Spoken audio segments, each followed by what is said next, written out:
Sea Summit, 100% premium silk liner.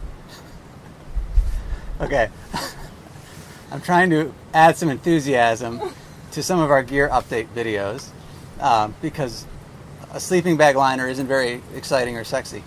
In any case, we've been traveling for the past 2.5 months and on our around the world trip out of 30-liter backpacks. So if you saw any of our prep videos or blog posts, you know that we were very selective with what we brought because of the limited room. Right now we're in Vanuatu, and it's very hot and humid outside right now, so we decided to take some time in our little bungalow to do some gear updates. And today I'm going to talk about, as I described very excitedly, the Sea Summit 100% premium silk liner.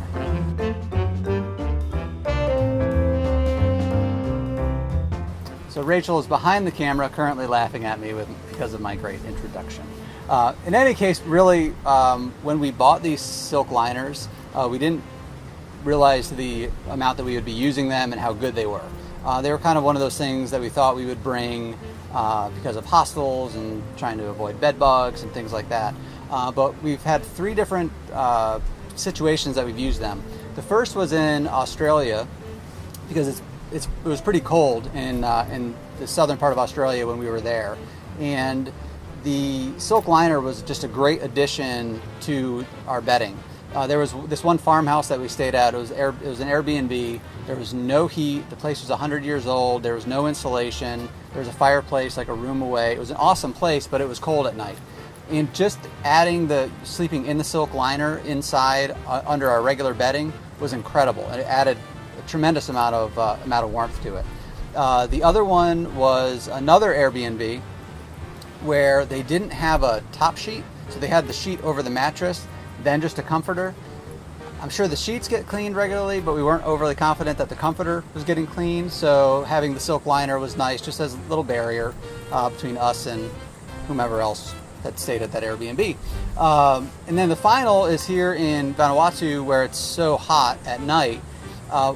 Each of us has one of these, and we each sleep in one, and it's awesome. It's kind of weird that the same material, the silk that kept us warm in Australia, keeps us nice and cool here in Vanuatu, where it's warm. So we've used these things quite a lot. I mean, the past almost 2 weeks that we've been in Vanuatu, we've been using these silk liners, and it's terrific. The one that we have here is the Traveler model, so it has a pillow insert, so it's got a little pocket on the top where you can actually put the pillow up underneath it. So again, it just gives you a barrier.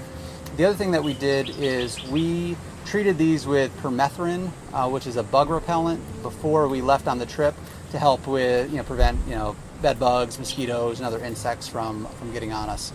The only criticism, and it's not really a criticism, it's just kind of an observation that we'd have with these, is to get them back into this little pocket is quite a challenge. It's almost like a stuff sack for a sleeping bag. You just have to keep rolling and cramming the thing in there. It goes in, but it's definitely a tight fit. So in terms of gear that we brought, I would totally replace this if we lost it or if anything happened to it, because it's a great piece of gear that we didn't anticipate liking as much as we do.